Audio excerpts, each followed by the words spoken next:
Let us be aware that while they preach the supremacy of the state, declare its omnipotence over individual man, and predict its eventual domination of all peoples on the earth, they are the focus of evil in the modern world.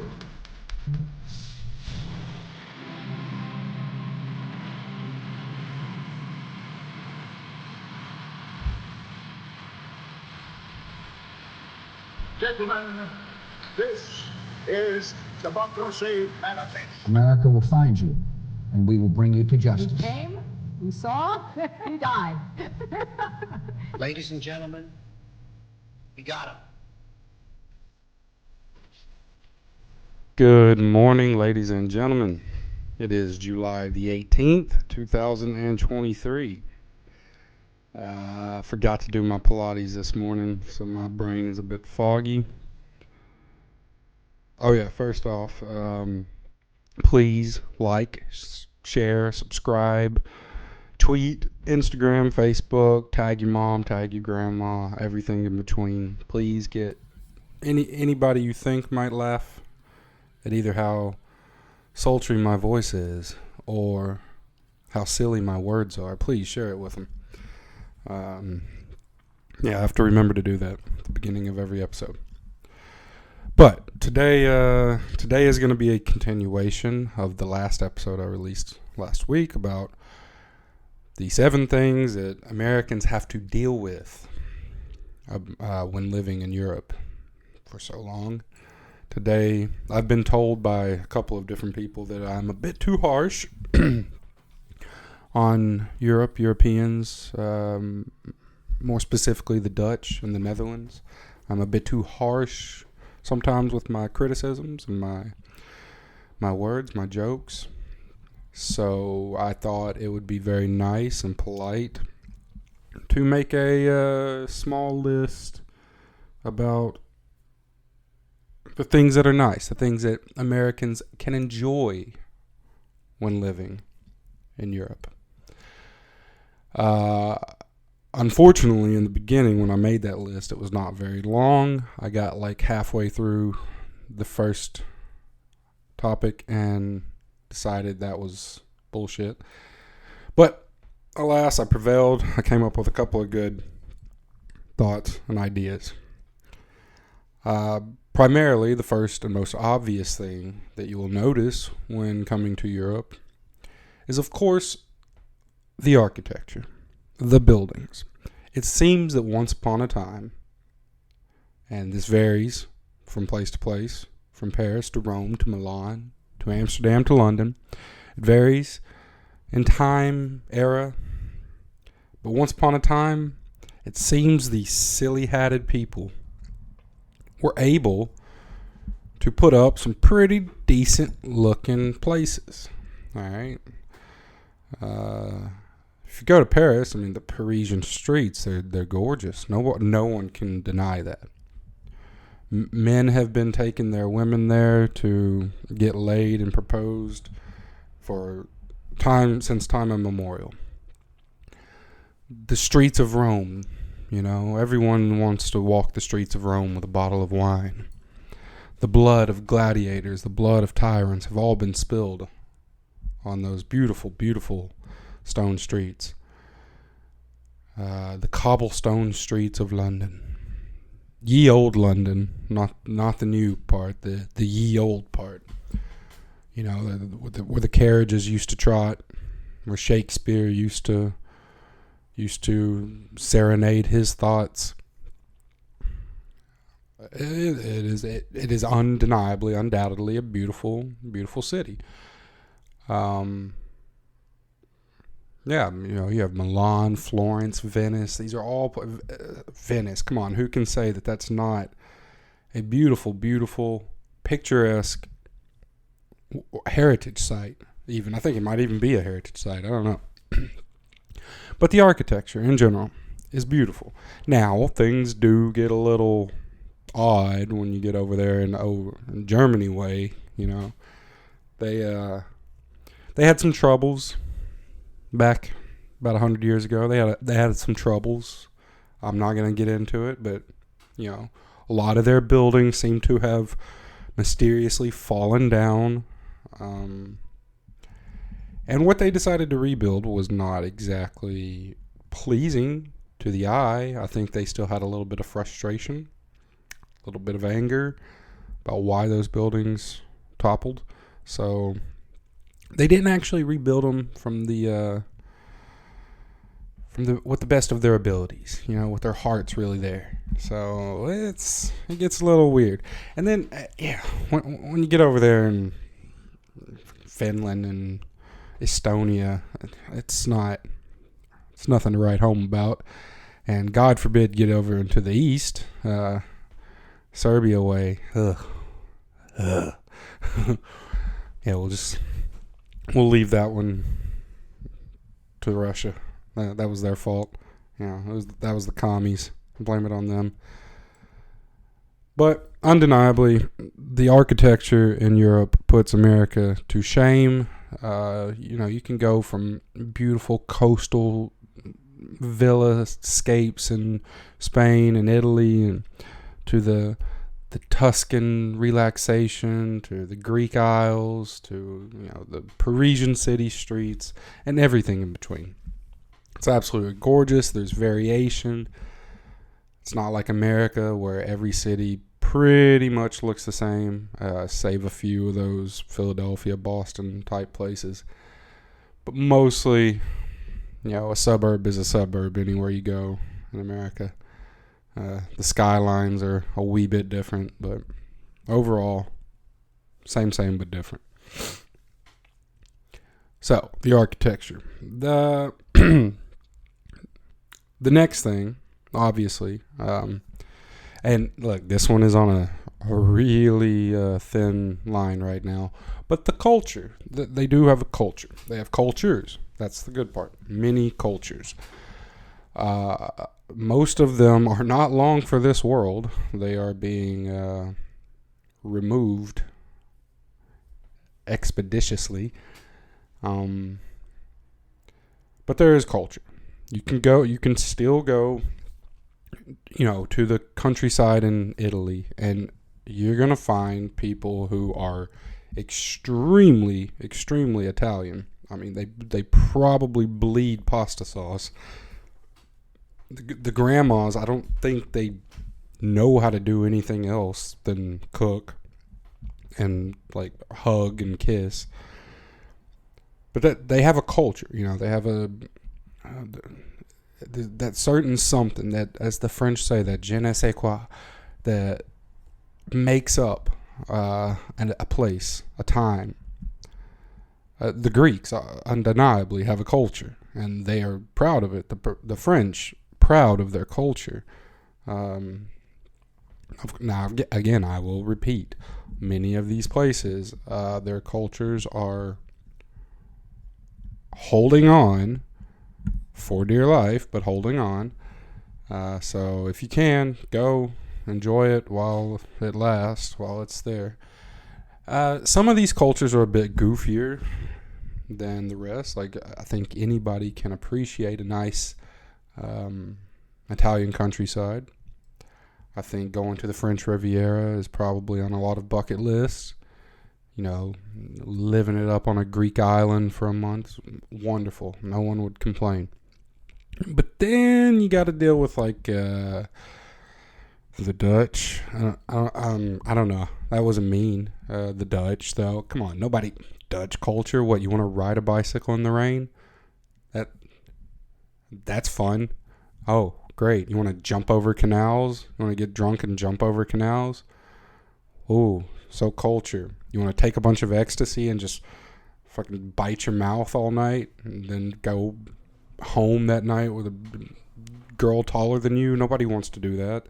But that's culture. That's what they do. That's what they enjoy. That's what they love. So you should enjoy it too. And you should see the positive sides of everyone's culture and all that nonsense. Me personally, I prefer, the southern culture, the Spanish culture, the Italian, that laid back. I love the Spanish. The Spanish got it right. They wake up, they do a little bit, then they go take a nap, and then they just chill for the rest of the evening. I don't see how anything in that country gets done. I'm not even sure it does. I'm just assuming that since they kind of sort of exist, they have to function, but I don't see how anything gets done because they're literally just always drinking and always sleeping. And yeah, you know what? I approve of that. That's culture to me. That is culture.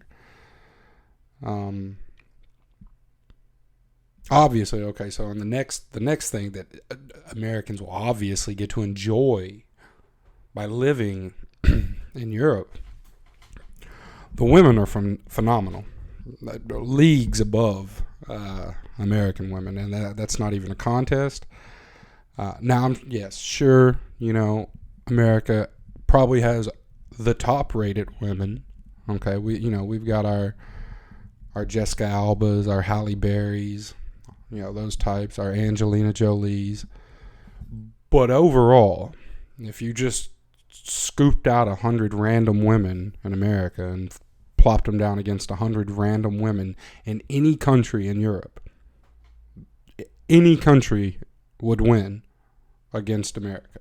And it's just a numbers game. It's simply a numbers game. We don't take care of the average lady in America. It's just as simple as that. No joke, it would take half.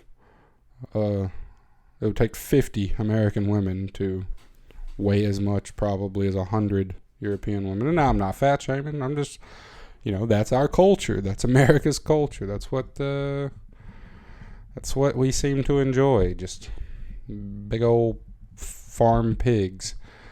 But the ladies are phenomenal. They all have these beautiful accents, different everywhere you go. You got the French accent that seduces you. You got the Italian accent that just makes you feel like you've done something wrong, but you feel proud about it. You got the Spanish accent that just turns you on. You don't know why. You got the Dutch accent that just makes you irrationally hate everything around you and feel disgusting, like you've been pickled from the inside out.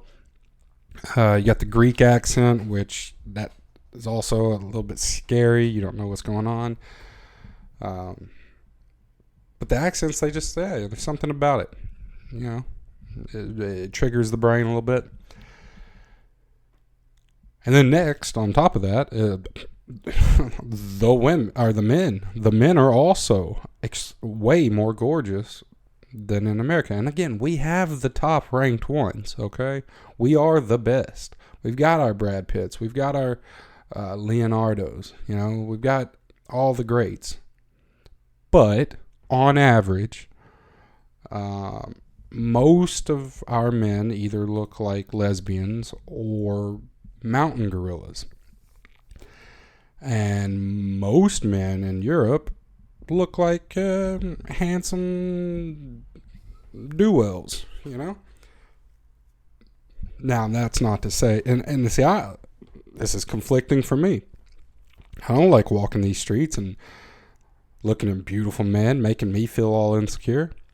That's not how I like spending my day, but it is a bonus.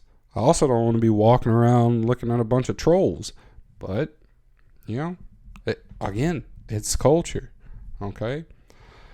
Now,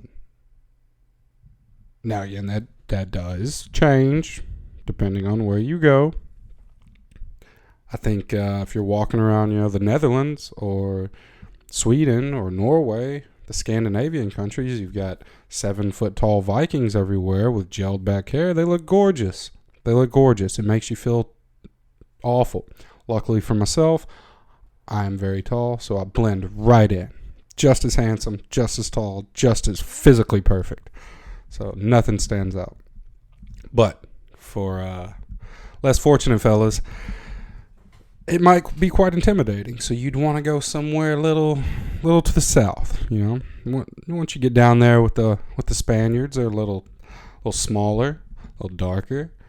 They're a little more rugged. The sun, it wears them down. It beats them. But then, once you go out east, it gets a little iffy. Once you go east of the Danube, the men,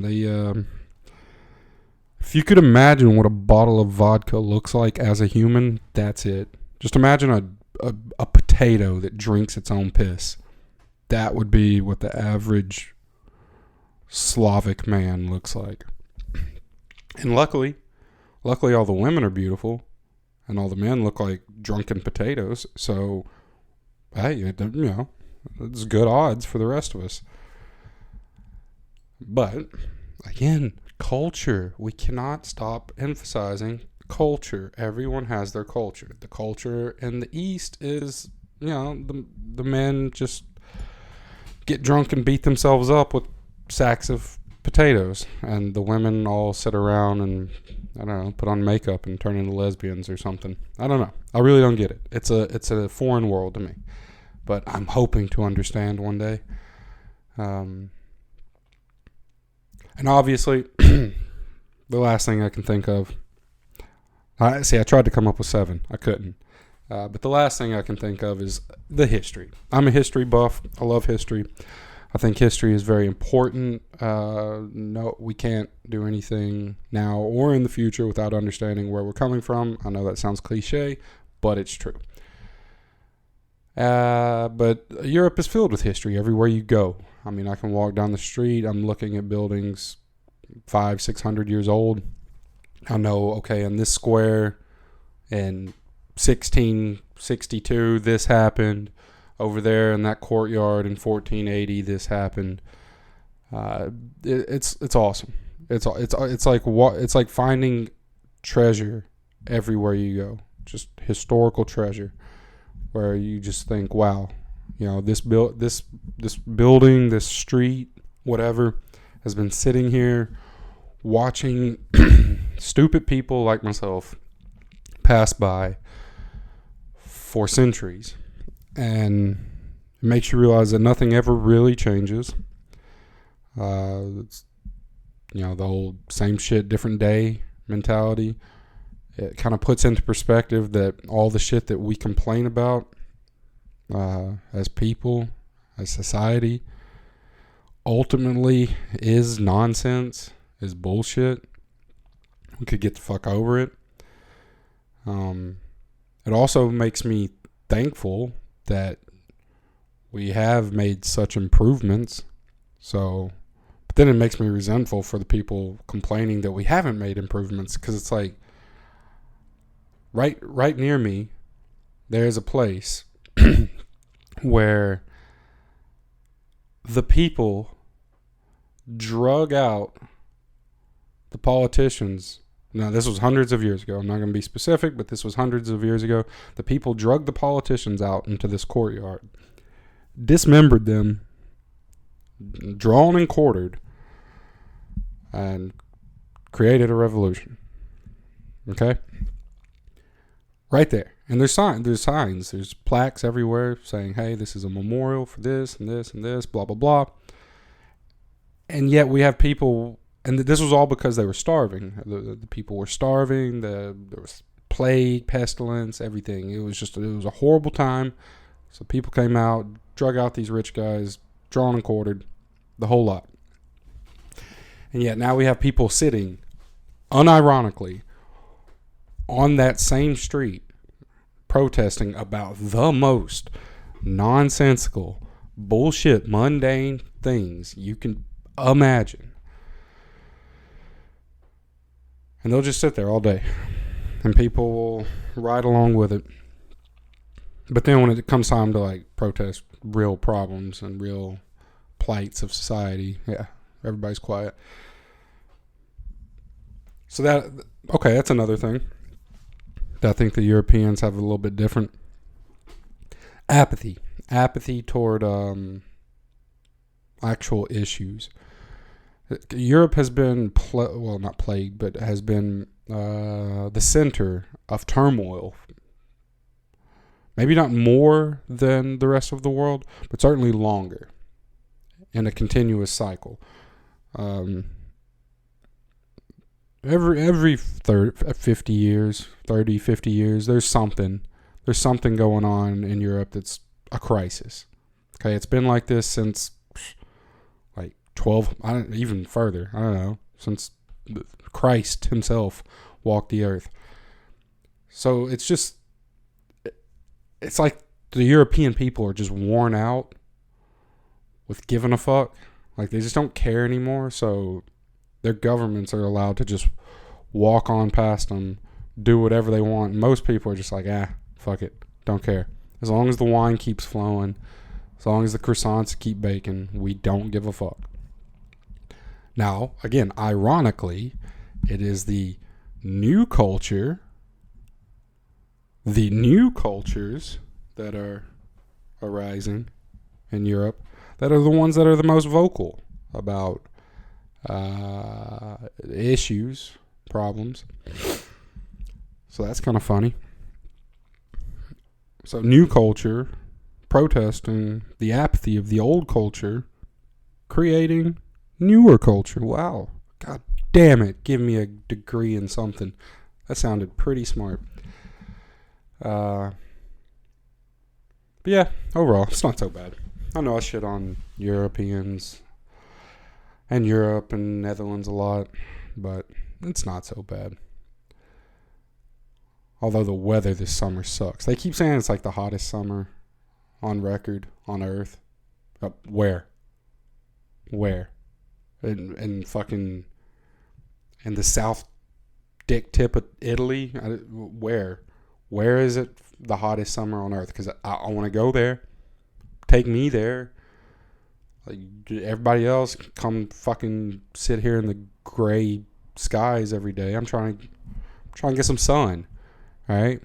Body needs vitamin D. That's what I need. All right. That's all for today. I got one more episode coming this week. It's going to be audio. And then next week, the big caboodle, I'm going to start doing video. I'm going to start trying to do a bit more topical discussions instead of just my morning rants. So any and all requests, advice, ideas, anyone wants to give a shout out, I will take it into consideration. But yes, please like, share, subscribe, all that nonsense. Thank you for your time, and goodbye.